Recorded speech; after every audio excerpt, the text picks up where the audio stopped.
بسم الله الرحمن الرحيم.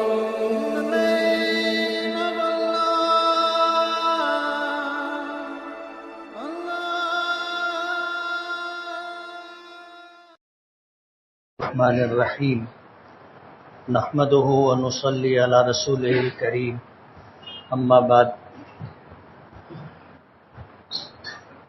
اعوذ باللہ من الشیطان الرجیم بسم اللہ الرحمن الرحیم الف لام میم ذالک الکتاب لا ریب فیہ ھدی للمتقین صدق اللہ العظیم. وقال النبی صلی اللہ علیہ وسلم الکیس من دان نفسه وعمل لما بعد الموت صدق رسولہ النبی الکریم. بزرگان محترم اور عزیز دوستو، اس دنیا میں سب سے قدیم اور سب سے پرانا مذہب اسلام، اسی لیے کہ پہلے انسان حضرت آدم علیہ نبینا علیہ الصلاۃ والسلام اس دنیا میں تشریف لائے. اللہ پاک نے ان کی تخلیق کس طرح فرمائی، انہیں کس طرح بنایا گیا اور کس طرح وجود عطا کیا گیا، وہ آپ نے سنا. اللہ تعالیٰ نے یہ دنیا بنائی اور اس دنیا میں انسانوں کو وجود عطا کرنا تھا، تو فرشتوں کو زمین پر آنے کا حکم دیا گیا کہ فرشتے زمین پر جائیں اور مختلف علاقوں سے مٹیاں اٹھا کر لائیں. فرشتوں نے اللہ کے حکم کی تعمیل کی اور زمین پر آ کر کے یہاں سے مٹی اٹھا کر لے گئے. اللہ پاک نے حکم دیا کہ ایک مجسمہ بنایا جائے. اب ظاہر بات ہے کہ یہ علم اللہ پاک نے فرشتوں کو خود دیا تھا. اللہ کے عطا کردہ علم کے مطابق فرشتوں نے پیر سے لے کر کے گردن تک کا حصہ بنایا. پیر بنائے، جسم بنایا، ہاتھ بنائے، کاندھے اور گردن بنائی. پھر اللہ پاک کا حکم ہوا کہ اب جسم کا یہ اوپر کا حصہ ایسا بنایا جائے کہ اس میں سوچنے کی، سمجھنے کی، فیصلہ کرنے کی، دیکھنے کی، سونگھنے کی، بولنے کی، چکھنے کی، سننے کی، یہ ساری صلاحیت موجود. فرشتوں نے عاجزی ظاہر کی کہ ہم نہیں کر سکتے، تو چہرہ اور سر اللہ پاک نے بنایا. ہمارا یہ چہرہ اور ہمارا یہ سر اللہ پاک نے اپنے دست قدرت سے بنایا. جسم کے اس حصے کا احترام ضروری ہے، اسی لیے نبی کریم صلی اللہ علیہ وسلم کی تاکید ہے کہ اپنے بچوں کو یا خدا نہ خواستہ جھگڑا ہو گیا اور مار پیٹ کی نوبت آئی تو کسی کو چہرے پر اور سر پر مت مارو. اور آپ نے فرمایا کہ جسم کا یہ حصہ اللہ نے اپنے دست قدرت سے بنایا. جب مجسمہ تیار ہو گیا تو اللہ پاک نے اپنے امر کن سے اس میں روح پھونک دی. ہماری طرح حضرت آدم علیہ الصلاۃ والسلام دیکھنے لگے، بولنے لگے، سننے لگے، سمجھنے لگے، چلنے لگے، پورے جسم کا، ہاتھ پیر کا استعمال کرنے لگے. اللہ پاک نے حکم دیا فرشتوں کو کہ اسے آدم کو سجدہ کرو. تمام فرشتوں نے بلا کسی حیلہ اور حجت کے اللہ کے حکم کی تعمیل کی. اللہ اس کے رسول کے حکم کے مقابلے میں اپنی عقل کا استعمال کرنا درست نہیں ہے. یہی وجہ ہے کہ تمام فرشتوں نے اللہ کے حکم کی تعمیل کی، سنا اور سجدہ کیا. حالانکہ انہی فرشتوں نے حضرت آدم کا مجسمہ بنایا تھا، لیکن کسی فرشتے نے کہنا تو دور کی بات ہے، اس تعلق سے سوچا بھی نہیں ہوگا. ابلیس وہاں پر تھا جو فرشتوں میں سے نہیں ہے. فرشتوں کو اللہ نے نور سے پیدا کیا ہے اور جنات و شیاطین ابلیس کو اللہ نے آگ سے بنایا ہے. ہم انسانوں کو اللہ نے مٹی سے بنایا ہے. فرشتوں نے اللہ کے حکم کی تعمیل کی، سب نے سجدہ کیا۔ ابا واستکبر وکان من الکافرین، ابلیس نے انکار کیا اور تکبر دکھلایا، اور انکار کرنے والوں میں سے تھا، اللہ کے حکم کی تعمیل سے اس نے انکار کیا۔ اس سے پوچھا گیا کہ تو نے آدم کو سجدہ کیوں نہیں کیا؟ ہمارا حکم تھا۔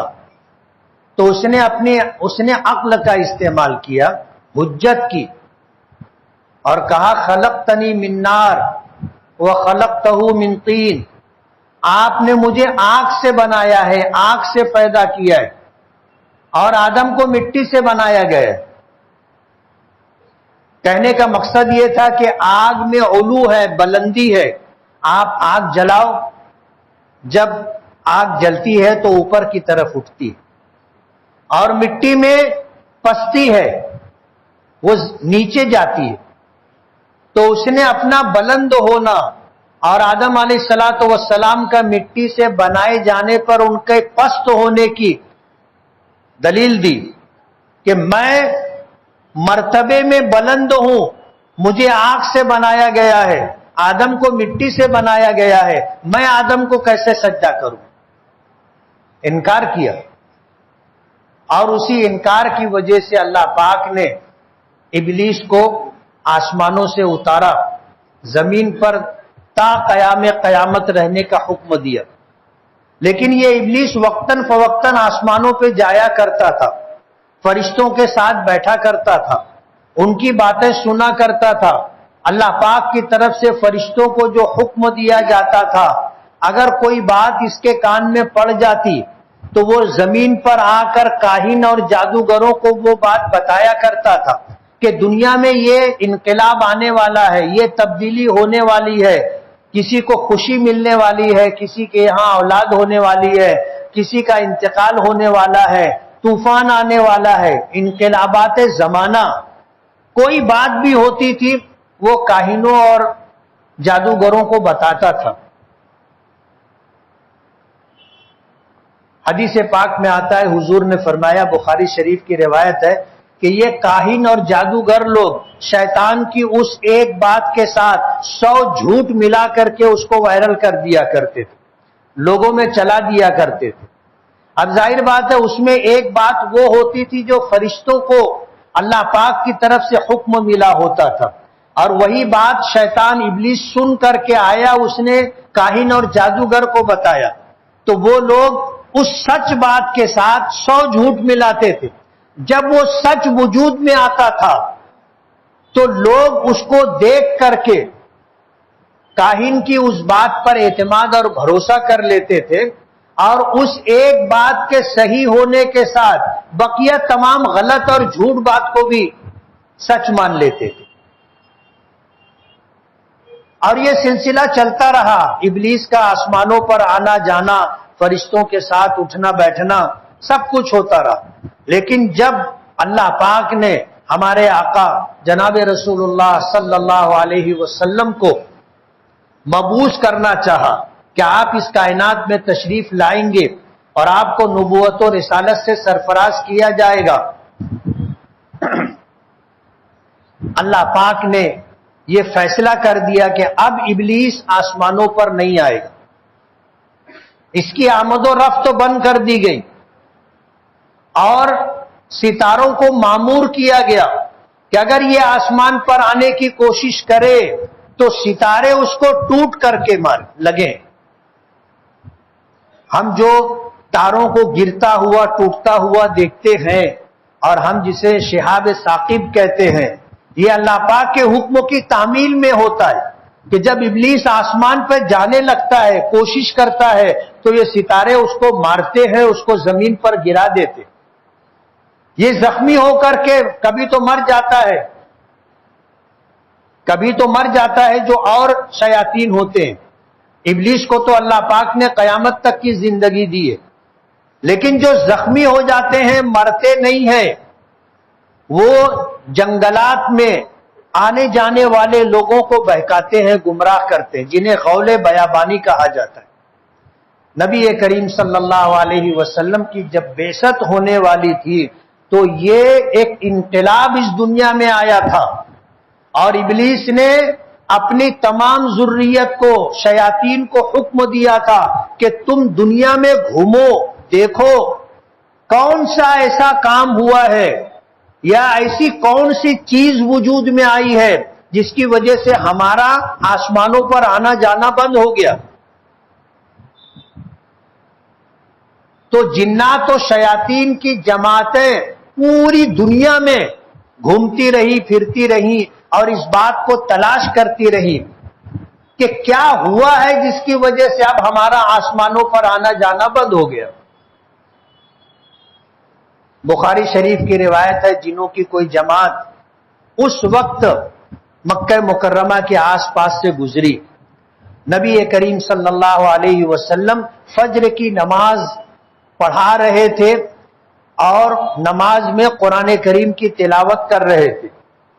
قریب کے درخت پر جنوں کی وہ جماعت موجود تھی، انہوں نے قرآن کریم کو سنا اور وہ یہ سمجھ گئے کہ یہی وہ چیز ہے جس کی وجہ سے ہمارا آسمانوں پر آنا جانا بند کر دیا گیا۔ تفصیلی روایت ہے، بخاری شریف میں امام بخاری رحمۃ اللہ علیہ نے ذکر فرمائی، حضور پاک صلی اللہ علیہ وسلم کے پاس جنوں کی جماعتیں آئی۔ جیسے ہم انسان ہیں، ہم میں مسلمان بھی ہیں، اللہ کو، اللہ کے رسولوں کو، قرآن کریم کو، دیگر ان تمام چیزوں کو جس کو ایمانیات کہا جاتا ہے ہم مانتے، اس پر یقین رکھتے۔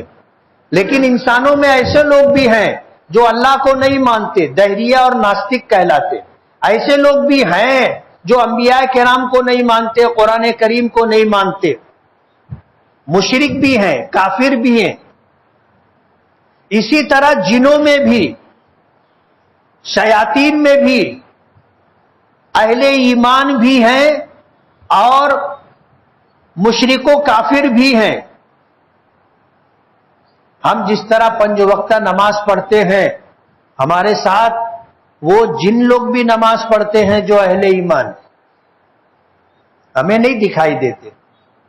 وجہ اس کی ہے کہ اللہ نے ہمیں اشرف المخلوقات بنایا ہے، کہ جنات و شیاطین ہم سے ڈرتے ہیں، اسی لیے ہمارا سامنا نہیں کرتے، رہتے ہیں۔ ہو سکتا ہے آج اس مسجد میں بھی موجود ہوں، نماز جمعہ کے لیے آئے ہوں، لیکن آزو بازو میں ہم کو دکھتے نہیں ہیں۔ لیکن ہمارے بازو میں بیٹھا ہوا جو آدمی ہے وہ انسانی شکل میں جن بھی ہو سکتا ہے، ہم اس کو انسان سمجھتے، وہ جن بھی ہو سکتا ہے۔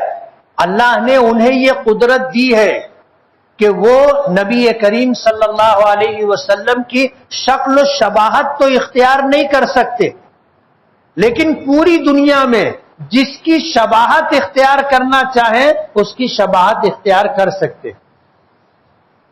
اور بسا اوقات ایسا ہوتا بھی ہے، ہم کسی شخص کو کہیں دیکھتے ہیں اور اس سے جب کبھی ملاقات ہوتی ہے، تذکرہ ہوتا ہے، کہتے ہیں تم بھی تو تھے، تو وہ سوچنے پہ مجبور ہو جاتا ہے کہ فلاں پروگرام میں تو میں تھا نہیں، میں نے خود دیکھا تھا آپ تھے، تو کہتا ہے میں تو تھا ہی نہیں، مجھے تو اس پروگرام کا پتہ بھی نہیں، میں تو گیا بھی نہیں تھا۔ تو وہ ہماری شکل اختیار کر سکتے ہیں۔ اہل ایمان ہے، نماز کے لیے مسجدوں میں آتے ہیں، باجماعت نماز پڑھتے، اسی لیے جب نماز پڑھی جاتی ہے، امام صاحب سلام پھیرتے ہیں تو سلام کے وقت سلامتی کی دعا کن لوگوں کے لیے ہے نیت کی جاتی ہے۔ ہم سیدھی طرف سلام پھیرتے ہیں تو جتنے مصلی ہیں دائیں طرف اور ان کے ساتھ جتنے اہل ایمان جنات ہیں ان کے لیے اور فرشتوں کے لیے ہم سلامتی کی دعا کرتے۔ جب ہم کہتے ہیں السلام علیکم ورحمۃ اللہ، کہ اللہ پاک کی طرف سے سلامتی اور رحمتوں کا نزول ہو، تو یہ کس کے لیے؟ فرشتوں کے لیے، انسانوں کے لیے، نماز میں شریک جناتوں کے لیے۔ ہماری یہ نیت ہونی چاہیے۔ ہم جب بائیں طرف سلام پھیریں تو اس میں بھی یہ نیت ہونی چاہیے کہ جتنے فرشتے، جتنے انسان اور جتنے جنات بائیں طرف ہیں، ان تمام کے لیے یہ دعا کہ اللہ پاک کی طرف سے آپ پر سلامتی اور رحمتوں کا نزول۔ اسی لیے ہمیں یہ حکم دیا گیا ہے کہ اب ہم جب کسی مکان میں جائیں ہمیں معلوم ہو نہ معلوم ہو کہ یہاں کوئی ہے یا نہیں ہے، ہم نے تالا کھولا، ظاہر بات ہے کہ ہمارا مکان ہو سکتا ہے، گوداؤن ہو سکتا ہے، کارخانہ ہو سکتا ہے، اور بھی کوئی عمارت ہو سکتی ہے، ہمیں معلوم ہے اندر کوئی نہیں ہے، لیکن ہمیں سلام کرنے کا حکم دیا گیا کہ السلام علینا وعلی عباد اللہ الصالحین، کہ سلامتی ہم پر بھی ہو اور ان تمام لوگوں اللہ کے نیک بندوں پر جو یہاں ہیں۔ آپ سلام کرو کسی ویران گھر میں، کسی تعمیر میں جا کر کے، ہو سکتا ہے وہاں دوسری مخلوق ہو، آپ سلام کر لو گے وہ آپ سے مانوس ہو جائیں گے، وہ سمجھ جائیں گے کہ یہ ہمارے دشمن نہیں ہے، ہمارے خیرخواہ ہیں، ہمارے لیے دعا گو ہے کہ انہوں نے ہمارے لیے سلامتی کی اور رحمت کی دعا کی ہے۔ اسی لیے کوئی نہ بھی ہو تو مکان میں داخل ہوتے ہوئے سلام کرنا چاہیے، السلام علینا وعلی عباد اللہ الصالحین۔ اگر وہاں کوئی دوسری مخلوق ہوگی تو آپ کو انشاءاللہ تکلیف نہیں دے گی، لیکن جواب اگر سنائی دے تو گھبرانا نہیں، ہو سکتا ہے وہ آواز سے جواب دے دے، ہم نے سلام کیا ہے جواب دیں گے وہ، لیکن ہم کبھی سن نہیں پاتے، لیکن اگر وہ سنانا چاہیں آواز سے جواب دے دے تو سنائی دیتا ہے، گھبرانے کی کوئی بات نہیں۔ وہ مخلوق ہم سے ڈرتی ہے، اللہ نے ہمیں اشرف المخلوقات بنائے۔ چھپتا کون ہے؟ چھپتا وہ ہے جو ڈرتا ہے، لیکن جب ہم ڈر جاتے ہیں تو پھر وہ ڈرانے لگ جاتے۔ اس لیے ہمیں اس بات کا حکم دیا گیا کہ اتقوا اللہ، اللہ سے ڈرو، بلکہ اللہ ہی سے ڈرو۔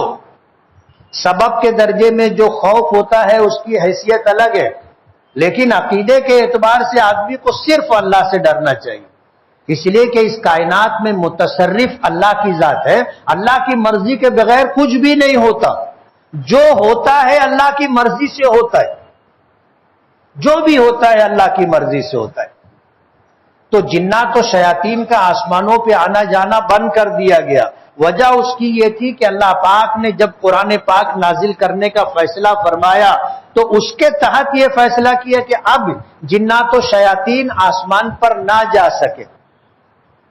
اللہ پاک نے قرآن پاک کے نزول کا فیصلہ کیا، فرشتوں میں فرشتوں کے سردار حضرت جبرائیل کے ذمے اور کاموں کے ساتھ ایک کام وحی کا پہنچانا بھی ہے کہ اللہ پاک کی طرف سے اللہ پاک کے احکامات نبی کریم صلی اللہ علیہ وسلم تک پہنچانا۔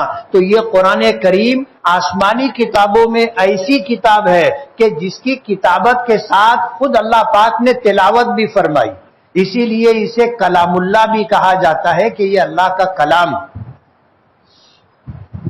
حضور نے، اللہ پاک نے اس کی تلاوت کی، حضرت جبرائیل نے سنا، حضرت جبرائیل نے آ کر حضور کے پاس تلاوت کی، حضور پاک صلی اللہ علیہ وسلم نے سنا، اور جب حضور قرآن کریم کی آیات یا سورت نازل ہوتی تھی تو قرآن کریم لکھنے والے لوگوں کو بلاتے تھے، کاتبان وحی کو، 5-7 لوگ تھے جو لکھنا جانتے تھے، حضور ان کو بلاتے تھے اور قرآن کریم کی جو آیات نازل ہوتی تھی وہ لکھواتے تھے۔ قرآن کریم لکھا گیا، مختلف لوگوں کے پاس بٹا ہوا تھا، جس نے جو لکھا وہ اپنے پاس محفوظ رکھا، ظاہر بات ہے کئی لوگ تھے، اور پھر ان کے پاس سے لوگوں نے بھی اس کو حاصل کیا۔ حضور کے زمانے میں قرآن کریم ایسا 2 دفتیوں کے درمیان نہیں تھا، جیسے آج ہمارے پاس چھپا ہوا لکھا ہوا 2 دفتیوں کے درمیان پورا کلام پاک ہے۔ اس زمانے میں ایسا نہیں تھا۔ حضرت ابو بکر کا زمانہ آیا، اور میں نے پچھلے ہفتوں میں جنگ یمامہ کا تذکرہ کیا تھا۔ ایک جنگ ہوئی حضرت ابو بکر صدیق کے زمانے میں. مسلمہ کذاب سامنے والے لشکر میں تھا. اس نے نبوت کا دعویٰ کیا تھا. نبوت کا دعویٰ کیا، حضور کے پاس آیا، ملاقات کیا اور اس نے کہا کہ میں ایمان قبول کر لوں گا، لیکن شرط یہ ہے کہ آپ کے بعد آپ کی جگہ میں اللہ کا نبی رہوں گا. حضور نے فرمایا کہ یہ فیصلہ، اس کا اختیار میرے پاس نہیں ہے. اللہ جسے چاہتا ہے نبی بناتا ہے، اللہ جسے چاہتا ہے رسول بناتا ہے. میں کسی کو نبی اور رسول نہیں بنا سکتا. اور تم نے تو بہت بڑی بات کہی ہے. میرے ہاتھ میں یہ کھجور کی جو ٹہنی ہے، اگر تم ایمان لانے کے لیے اس کا بھی مطالبہ شرط کے درجے میں رکھو گے کہ یہ چھڑی مجھے دینی پڑے گی تو مجھے منظور نہیں. تم تو نبوت مانگنے کے لیے آئے. چلا گیا، اس نے تیاری شروع کر دی اور حضرت ابو بکر صدیق رضی اللہ تعالیٰ عنہ کے زمانے خلافت میں اس نے نبوت کا دعویٰ کیا. اور حضرت ابو بکر صدیق نے صحابہ کرام کو مقابلے کے لیے بھیجا اور جنگ یمامہ ہوئی، جس میں بہت سارے ایسے صحابہ کرام شہید ہو گئے جو حافظ قرآن تھے. اب ظاہر بات ہے جن کو قرآن زبانی یاد تھا ان میں سے ایک بہت بڑی تعداد شہید ہو گئی. حضرت عمر فاروق رضی اللہ تعالی عنہ نے اس بات کو محسوس کیا اور حضرت ابو بکر صدیق رضی اللہ تعالی عنہ سے گزارش کی کہ ہمیں قرآن کریم کو یکجا کر لینا چاہیے، اکٹھا کر لینا چاہیے اور اسے کتابی شکل دے دینی چاہیے. اگر اسی طرح دو چار جنگیں اور ہو گئی اور پھر اس میں اس طرح حفاظ کرام شہید ہو گئے تو قرآن کریم کے ضائع ہونے کا اندیشہ ہے. حضرت ابو بکر صدیق کہنے لگے کہ عمر، جو کام میرے پیش رو ہمارے آقا نبی کریم صلی اللہ علیہ وسلم نے نہیں کیا ہم کیسے کریں گے. لیکن حضرت عمر اصرار کرتے رہے، حتیٰ کہ حضرت ابو بکر نے کہا کہ ان کی طرف سے اصرار ہوتا رہا یہاں تک کہ اللہ نے میرے سینے کو بھی کھول دیا. ان شرح اللہ صدری، اللہ نے میرے سینے کو کھول دیا کہ ہاں یہ کام ہونا چاہیے. حضرت زید ابن ثابت، ابی ابن کعب، 6 صحابہ کرام کو بلایا گیا جو قاری قرآن کے نام سے جانے جاتے تھے، جنہیں حافظ قرآن بھی تھے اور قرآن کریم کے علوم سے واقف بھی تھے. ان کو ذمہ داری دی اور ان کو پابند کیا کہ اب قرآن کریم کو اکٹھا کرو. قرآن کریم کو اکٹھا کیا گیا. یہ حضرت ابو بکر صدیق رضی اللہ تعالی عنہ کے دور کا بہت بڑا کارنامہ. اس زمانے میں جو قرآن کریم لکھا گیا، ایک ایک آیت کو قرآن کا جو لے کر کے اعلان کیا گیا کہ جس کے پاس قرآن کریم کی آیات سورت لکھی ہوئی شکل میں ہو وہ لے کر کے آئے. جب کوئی لے کر کے آتا تھا تو اس پر 2 گواہ لیتے تھے. 2 گواہ کہ تم نے یہ آیات جب لکھی حضور کے سامنے بیٹھ کر کے تو گواہ کون تھا؟ جس کے پاس 2 گواہ تھے وہ آیات لی گئی. حتیٰ کہ پورا قرآن کریم اس طرح اکٹھا کیا گیا، کتابی شکل دی گئی. تمہید کافی لمبی ہو گئی. تو یہ قرآن کریم حضرت ابو بکر صدیق رضی اللہ تعالی عنہ کے زمانے میں یکجا کیا گیا، اکٹھا کیا گیا. اور جس طرح یہ قرآن کریم لکھا گیا ہے یہ توقیفی ہے. توقیفی کا مطلب یہ ہے کہ کسی کو قیامت تک اس میں تبدیلی کرنے کا حق نہیں. قرآن کریم میں جیسا بسم اللہ الرحمن الرحیم لکھا گیا ہے اسی طرح بسم اللہ الرحمن الرحیم لکھا جائے گا.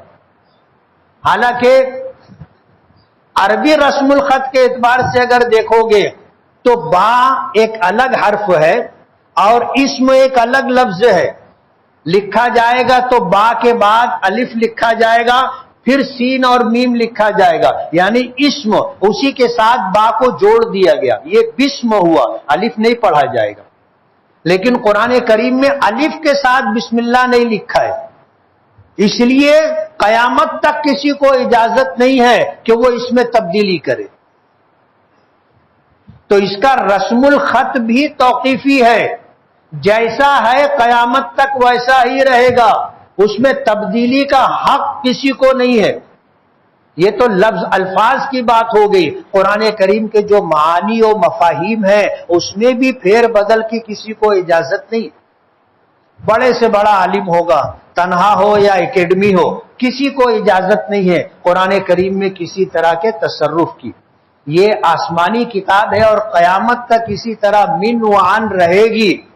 اس کی تلاوت کرنا، اس کو لکھنا، اس کو پڑھنا، اس کے احکامات پر عمل کرنا تمام مسلمانوں کی ایمانی ذمہ داری ہے. اور یہ کتاب ہدایت ہے، اس میں کسی طرح کا کوئی شک شبہ نہیں ہے. ذالک الکتاب لا ریب فیہ، اس کتاب میں کسی طرح کا کوئی شک شبہ نہیں ہے. اگر کوئی شک شبہ کرتا ہے تو اس کا ایمان داؤ پر ہے،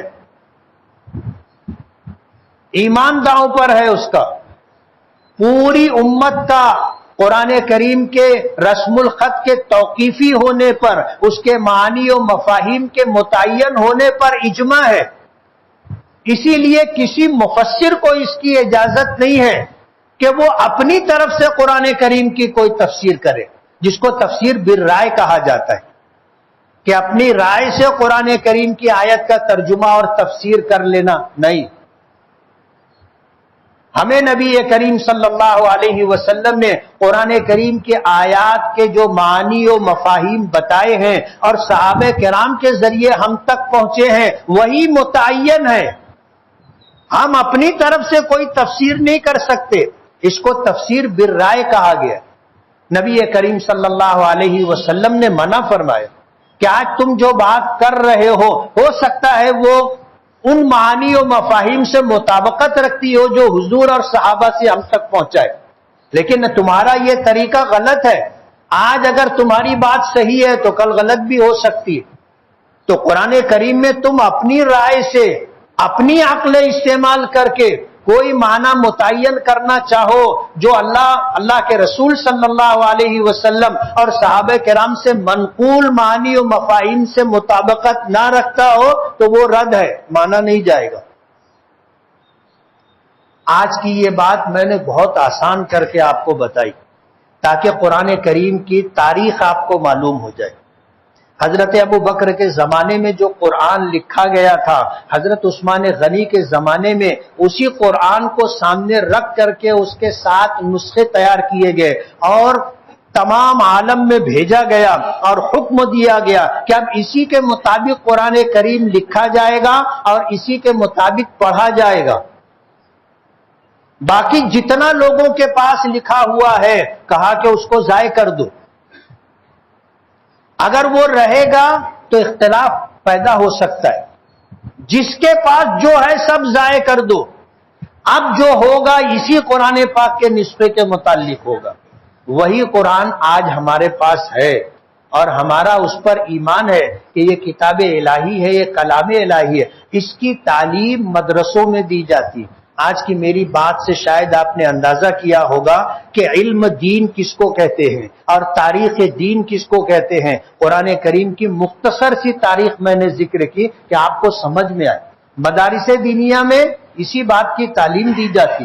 یہ اسلامی قلعے ہیں. قرآن کریم کی حفاظت، قرآن کریم کی تشریح اور توضیح میں نبی کریم صلی اللہ علیہ وسلم نے جو ارشادات فرمائے جسے حدیث کہا جاتا ہے اسی کو ہم مدرسوں میں پڑھتے ہیں اور اسی کو مدرسوں میں پڑھایا جاتا ہے. اللہ کا بے پناہ احسان ہے ہم ہندوستانیوں پر کہ ہم سرکاری سرپرستی کے بغیر اپنے مدرسے چلاتے ہیں اور ہمارے اکابرین اور بزرگوں کا فیصلہ ہے کہ ہم مدرسوں میں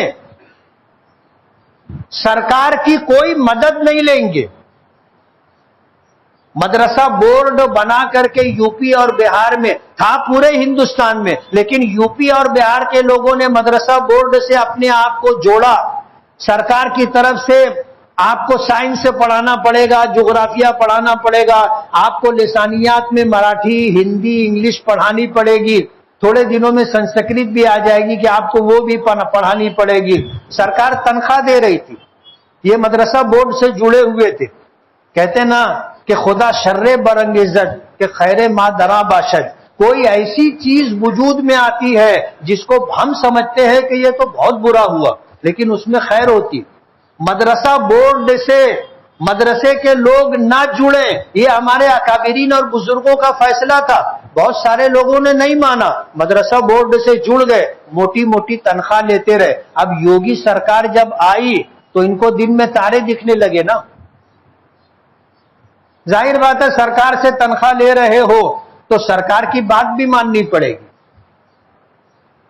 15 دن پہلے اخبارات میں خبر آپ نے پڑھی ہوگی کہ یو پی کے 552 مدرسوں نے اپنا رجسٹریشن واپس کر دیا کہ ہم کو مدرسہ بورڈ سے جڑ کر کے نہیں رہنا، ہم اپنا مدرسہ خود چلائیں گے. مہاراشٹر میں بھی سرکار یہی کر رہی ہے. 2009 سے 14 کے درمیان مدرسہ بورڈ کا پروگرام رکھا، مہاراشٹر بھر کے مدرسوں کے ذمہ داران کو جمع کیا. 150-200 لوگ آئے تھے. اس وقت میں MLA تھا، میں بھی موجود تھا. سرکار 2 لاکھ روپیہ مدرسوں کو دے گی یہ اعلان کیا. بہت سارے لوگوں نے تائید کی، بہت سارے لوگوں نے مخالفت کی، لیکن کھل کر کے مخالفت نہیں کی. میں انتظار کرتا رہا. ہوتا کیا ہے، بعض لوگوں کو جلدی بولنا رہتا ہے. وجہ اس کی ہوتی ہے کہ بعد میں بولنے کے لیے کچھ بچتا نہیں. پہلے جو لوگ کھڑے ہوتے ہیں وہ بول لیتے ہیں، بعد میں بولنے والے کے ذہن میں جو ہوتا ہے اب وہ بولا جا چکا وہ کیسے بولے. میں انتظار کرتا رہا. آخر میں سب کی نظریں میری طرف تھی. میں MLA بھی تھا تو میں کھڑا ہوا. میں نے پہلا سوال یہ کیا کہ آج جو یہ IAS آفیسران کی زیر نگرانی مدرسہ بورڈ بنایا گیا اور 2 لاکھ روپیہ دینے کا اعلان کیا گیا، میں یہ پوچھنا چاہتا ہوں کہ سرکار مدرسوں کو یہ پیسہ کیوں دے رہی؟ سرکار کا پروگرام کیا ہے؟ سرکار کی نیت کیا ہے؟ ہم نے تو آپ سے مانگا نہیں ہے. تعلیم دینا سرکار کی ذمہ داری ہے کہ سرکار ٹیکس وصول کرتی ہے، لوگوں کو تعلیم فری میں دے. یہ سرکار کی ذمہ داری ہے. آج سرکار کی جو تعلیمی ذمہ داری ہے، پرائیویٹ اسکولوں کے کالجوں کی شکل میں لوگ کام کر رہے ہیں، وہ آپ سے گرانٹ مانگ رہے ہیں. آپ ان کو تو گرانٹ دے نہیں رہے. جو مانگ رہا ہے اس کو آپ نہیں دے رہے. ہم نے تو کبھی مانگا نہیں آپ سے، اور ایسا بھی تو نہیں ہے ہم آپ کے داماد ہیں کہ آپ ہم کو بلا کر کے دے رہے ہو. تو میرا پہلا سوال یہ ہے کہ سرکار مدرسوں کو گرانٹ کیوں دینا چاہتی؟ اس کے بعد میں نے بہت کھل کر کے مخالفت کی، اور اس طاقت کے ساتھ مخالفت کی کہ وہ پروگرام ٹائیں فش ہو گیا. لیکن آج کی سرکار وہ 2 لاکھ روپئے کے پروگرام کو 10 لاکھ کی شکل دے رہی ہے نا. کیا موجودہ حکومت مدرسوں کو 10 لاکھ دے گی؟ تو اب مدرسوں میں سولار سسٹم لگانے کے لیے وہی 10 لاکھ روپیہ آ رہا ہے.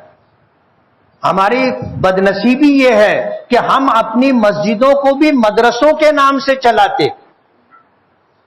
یہ مدرسوں کو دی جانے والی اسکیم ہے کہ آپ کو 10 لاکھ دیا جائے گا، آپ سولار لگاؤ.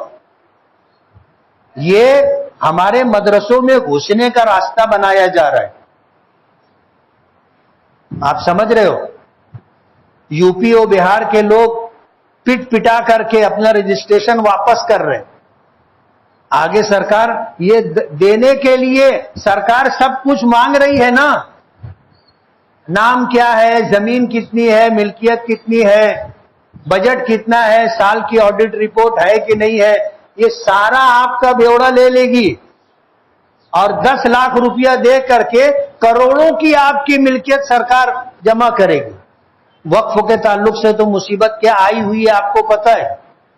جمعیت علماء سلیمانی چوک کی طرف سے کل وقف کے عنوان سے تمام مدارس، مساجد، مکاتب، درگاہیں سب کو جو ہے قبرستانوں کے ذمہ داروں کو جمع کرنے کا اور ان کے سامنے اس وقف ترمیمی بل کے تعلق سے وضاحت دینی ہے کہ سرکار کیا کرنا چاہتی ہے. سرکار اسی طرح ہماری مسجدوں میں اور مدرسوں میں گھسنے کا پروگرام بنائے ہوئے. آج جیسے جامع مسجد کروڑوں کی ملکیت ہے، 10 لاکھ روپیہ لے کر کے سرکار ہم سے مسجد چھیننے کا پروگرام بنا رہی. یہی وجہ ہے آپ دیکھو گے شہر میں جو مسجدیں مسجد کے نام سے ہے وہاں آپ کو سولار کی سہولت سرکار کی طرف سے نہیں ملے گی، جس کا رجسٹریشن مسجد کے نام سے ہے ان کو سرکار کی طرف سے سہولت نہیں ملی، یہ مدرسوں کے لیے ہے۔ لیکن ہمارے یہاں مسجدوں کا رجسٹریشن مدرسے کے نام سے، کل 10 لاکھ روپیہ دینے کے بعد انکوائری کے لیے آئیں گے تو ظاہر بات ہے ہم تو مسجد دکھائیں گے نا۔ 420 کا کیس بن سکتا ہے ہم پر کہ تم نے مدرسے کے نام سے پیسہ لیا اور مسجد میں استعمال کر رہے۔ اس لیے موجودہ سرکار کے عزائم اور ارادے اچھے نہیں ہیں۔ آج اس وقت مدرسہ تجوید القرآن کی طرف سے وہاں کے ذمہ داران چندے کے لیے آئے، میں اپنی مسجد کے ذمہ داروں کا بہت بہت شکر گزار، انہیں مبارکباد دیتا ہوں کہ پورے شہر میں کسی مسجد نے یہ پروگرام نہیں بنایا، لیکن اس مسجد میں مشورے سے اس بات کو مان کر کے مہینے کا ایک جمعہ مدرسے کے چندے کے لیے رکھا ہے، اور میں نے پچھلے ہفتے ہی آپ حضرات کے گوش گزار کر دیا تھا کہ اگلا ہفتہ مدرسہ تجوید القرآن کے چندے کا، مدرسہ تجوید القرآن کے چندے کا ہے۔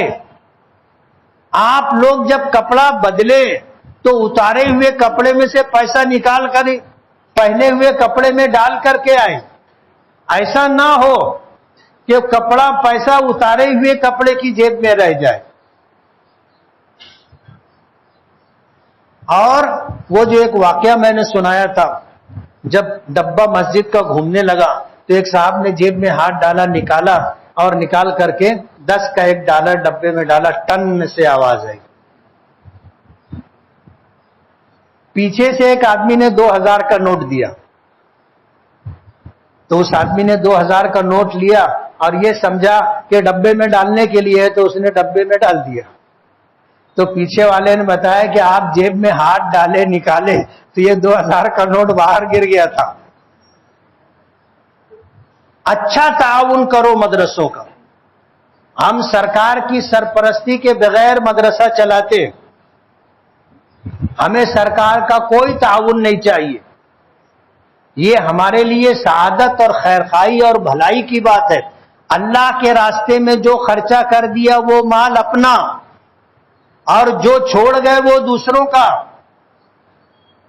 اس لیے اگر آج آپ کے پاس اللہ کا دیا ہوا ہے تو اس کو اپنا بنانے کے لیے مسجد کی تعمیر میں، مدرسوں کے چندے میں اور خیر اور بھلائی کے کاموں میں فی سبیل اللہ آپ خرچہ کرو۔ جو خرچہ کرو گے وہ آپ کا، جو نہیں خرچہ کرو گے، گڈی اور بنڈل بنا بنا کر کے رکھو گے، آنکھ بند ہو جائے گی، وہ سب پیسہ دوسروں کا، وارثوں کا ہے، آپ کے ساتھ قبر میں نہیں جائے گا۔ وصیت بھی اگر کر دو گے تو مانی نہیں جائے گی۔ تم بولو گے 10 لاکھ روپیہ قبر میں میرے ساتھ رکھ دینا، آپ پوچھ لو مفتیان کرام سے، اجازت نہیں ملے گی آپ کو۔ اللہ کے راستے میں خرچ کرو، انفقوا مما رزقناکم، یعنی جو تم خرچ کرو گے تمہارا اور تمہارے باپ کا نہیں ہے۔ اللہ پاک فرماتے ہیں رزقناکم، ہم نے تم کو دیا ہے، تو جو اللہ نے ہم کو دیا ہے اللہ اس میں سے ہم سے مانگ رہے۔ جیسے ہم بچوں کو دیتے ہیں اور بچوں سے بولتے ہیں کہ، تو بچے بھی نہیں دیتے، آپ دیں گے کہ نہیں دیں گے؟ تو میں نے پچھلے ہفتہ اعلان کیا تھا مدرسہ تجوید القرآن کے ذمہ داران آئے ہیں، یہ مدارس ہمارے اسلامی قلعے ہیں جہاں قرآن و حدیث کی تعلیم دی جاتی ہے۔ ان مدرسوں کا وجود اور بقا ہم مسلمانوں کے وجود اور بقا کا ضامن۔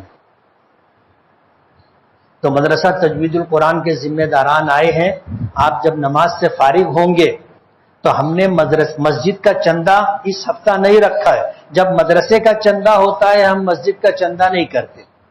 آپ اچھا تعاون کریں، اچھا تعاون کریں، اور انشاءاللہ یہ آپ کا دیا ہوا کل آپ کو کام آئے گا۔ وآخر دعوانا ان الحمدللہ رب العالمین۔